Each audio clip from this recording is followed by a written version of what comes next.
Good morning and welcome to the Fundamentals of English Language and Literature Teaching, paper number 10, semester 3 of MA English, part 2.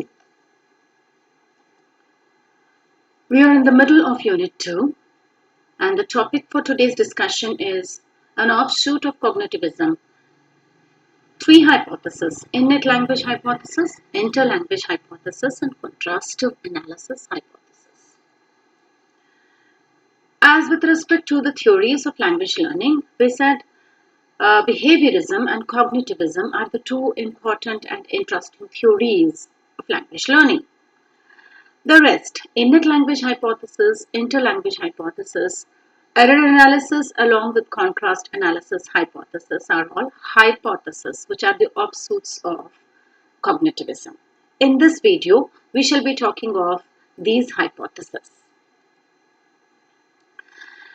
Innate language hypothesis, also known as innatist theory, nativist theory, rationalist theory, or mentalist theory of language acquisition, was developed in the mid-20th century by the renowned American linguist Noam Chomsky. It emerged as a reaction against the behaviorist language learning theory and contradicted its model at almost every point of basic structure. Although Chomsky is credited to be its originator, in reality the theory has been around for hundreds of years. Chomsky's proposal just breathed a new life into the old concept and confirmed its formalization. Though radical in many years, it was able to lay out some major connotations for understanding language acquisitions. In the last few decades, the amount of discussion about the first language acquisition in the context of the innate theory has grown considerably. The theoretical assumptions underlying the innate language hypothesis are as following. Language acquisition is innately determined, that is, children are biologically programmed. Children are biologically programmed for language learning. They develop language in some way or the other biological functions. They start to speak at roughly the same age and proceed to roughly the same stages. Children are born with a special ability to systematically discover for themselves the underlying rules of a language system. The special ability enables them to learn the complexities of life in a relatively short period of time. Environmental differences may be associated with some variations in the rate of language acquisition, but in general, language is special only to human beings, and learning a mother tongue is inevitable, which is inborn, and believes in the genetic characters to pick up the language. Eric Lundberg suggested that there is a biologically predetermined period of life during which language can be acquired most easily. His concept of critical period is the best evidence for Chomsky's proposal. Beyond this time, language becomes increasingly difficult to acquire.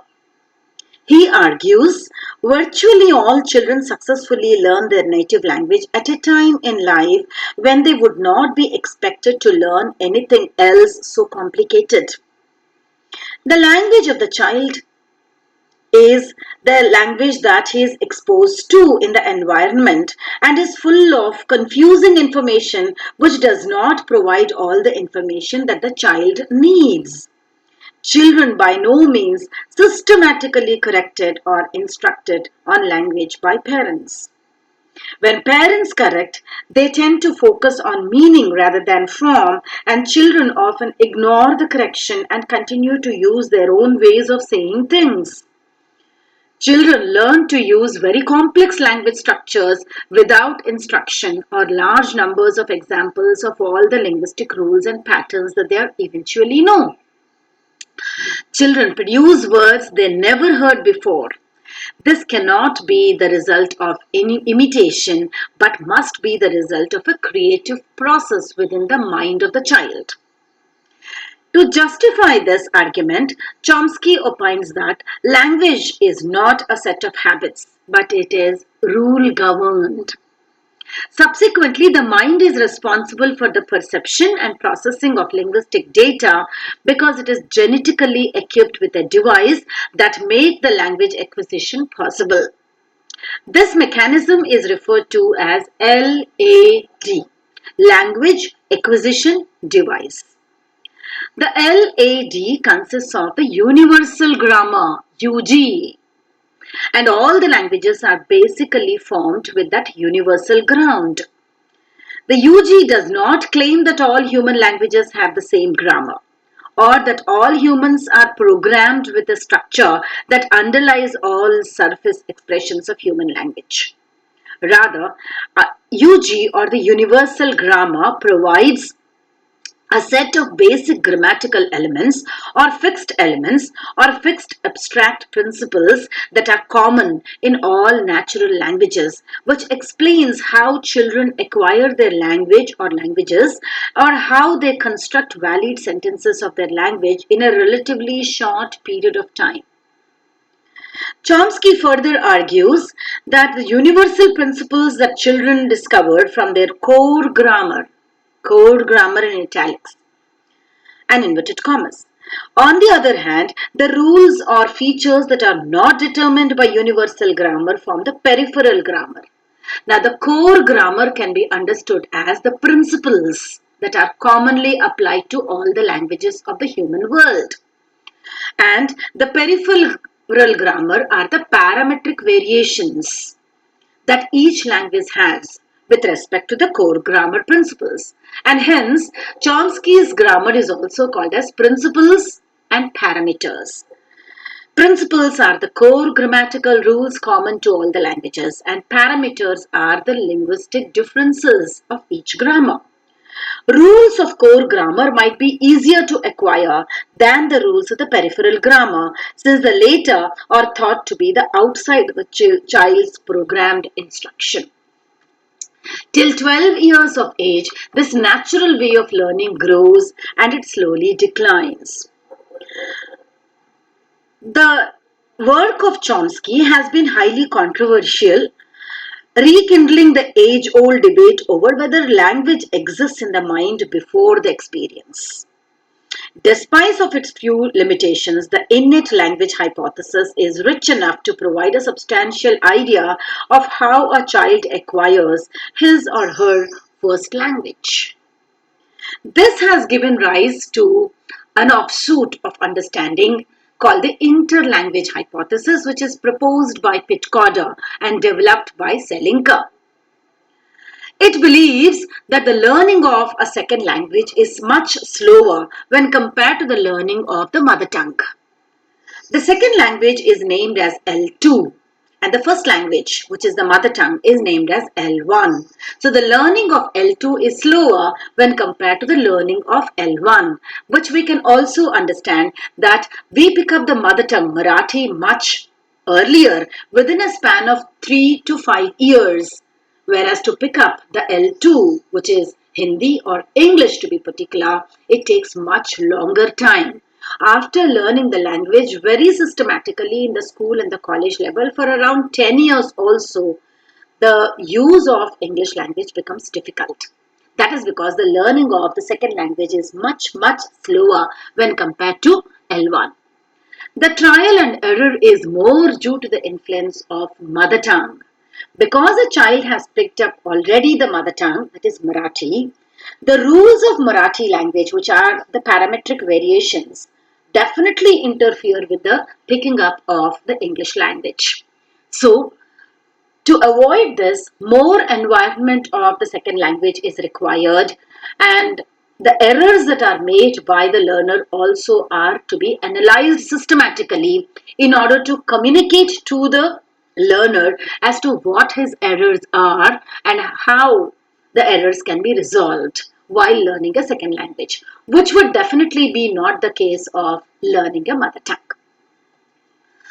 And so the errors should be picked up.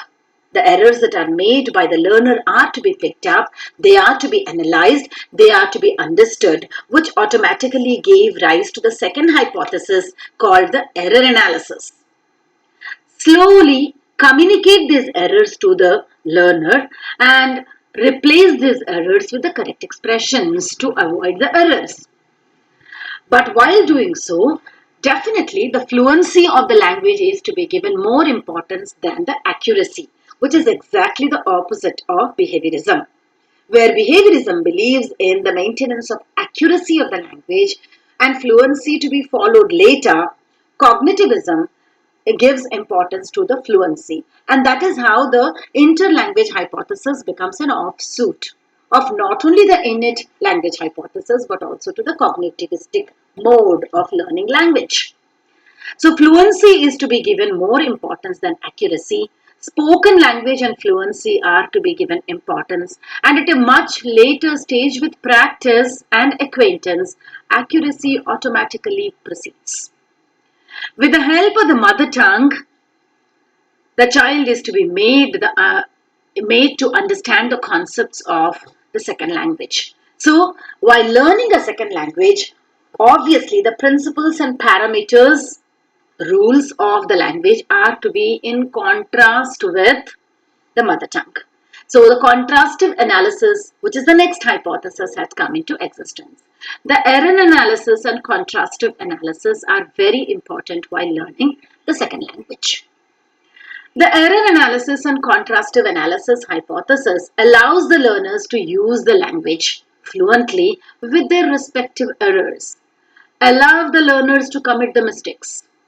The errors of the learners are to be identified, and these identified errors are to be communicated to the learners along with the rectified versions of the errors. Contrast the errors with respect to the understanding of the mother tongue rules. Contrast the errors due to the interlanguage hypothesis. By interlanguage, we mean a sort of contrast that we show between the second language and the first language. Expose the learners to more of the second language. Motivate the learners to pick up the second language. By continuously allowing the learner to speak or use the second language, and by committing errors, identifying the errors, communicating the errors to the learners, and also replacing the errors by contrasting it with the mother tongue rules and the correct expressions in the second language. Along with a high grade of motivation, the learner can pick up the second language or maybe any other language other than the mother tongue efficiently. So error analysis and contrastive analysis hypothesis give maximum importance to the errors committed by the learner, and in contrast, these errors are to be explained to the learners with respect to the mother tongue, and thereby the learner can pick up the language efficiently. This is exactly the opposite of the behavioristic model that believes in introducing only the correct rules and the language elements and making the learner pick up only the correct language expressions, which is not the case when the learner picks up the language. For example, when we are learning English as a second language, look at these examples which are very commonly made by all of us. They are coming tomorrow, isn't it? What is the error? Yes, the error is in the use of the tag, the question tag. The rule of the question tag is to repeat the helping verb, and if the sentence is negative, the tag should be positive and vice versa, and the pronoun of the subject is to be repeated in the tag. Here we can see that they are coming tomorrow can have the tag of aren't they according to the rule, but the child has made the tag of isn't it, which is a typical mother tongue impact. Now, this is to be explained to the child by giving the example of Hindi or Marathi, where henna is a typical tag that is used, which will be the equivalent of isn't it. Once the child is made aware of his error and a rectified version of it, slowly with practice and motivation, the child picks up the second language in a more effective way. We have complicated our work. No, the using of the word no at the end of the sentence is a typical Indian impact. Rather, it is a Hindi impact. हमने काम खत्म कर दिया है ना, ये जो न is used, that is equivalent to no. This also is a mother tongue impact. Explain the child and help him to avoid using this error. Where you are is a typical non-native expression of making the question. A direct question in English always will follow the rule of inversion. The helping verb is to be followed by the subject of the sentence. So explain them the error, provide them the necessary rule, and tell them that it is where are you is the right expression rather than where you are, which is a typical Indianized expression because of the mother tongue impact. He's coming.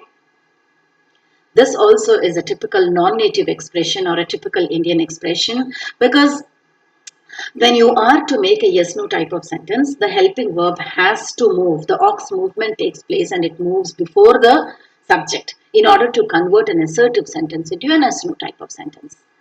Now, this type of he is coming with a rising tone may sound like a question, but grammatically speaking, it is not acceptable in English expressions. Married with is also an Indian expression. Marry itself is a verb that talks about somebody associated with. So the with that is used with married with is a superfluous expression. They are married itself is enough. Book is on table.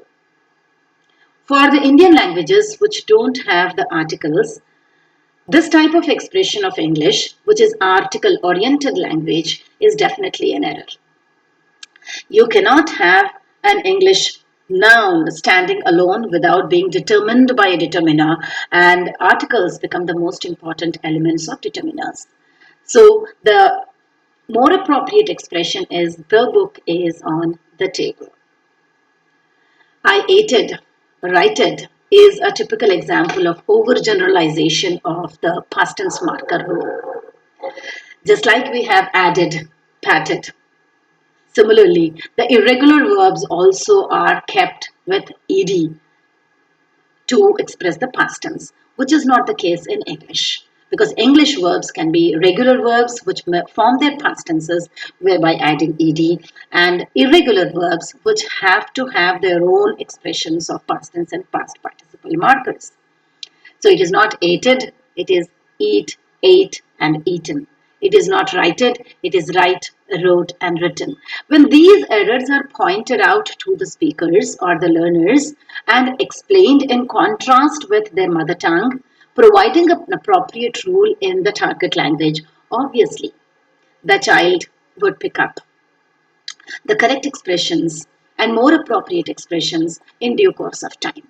So, the error analysis, contrastive analysis, the innate language hypothesis, and the interlanguage hypothesis, an understanding of these hypotheses for the teachers definitely will help us to become the better teachers and teach the language in a more efficient way. Thank you very much for being a part of it. Bye for now. Stay tuned for the next videos.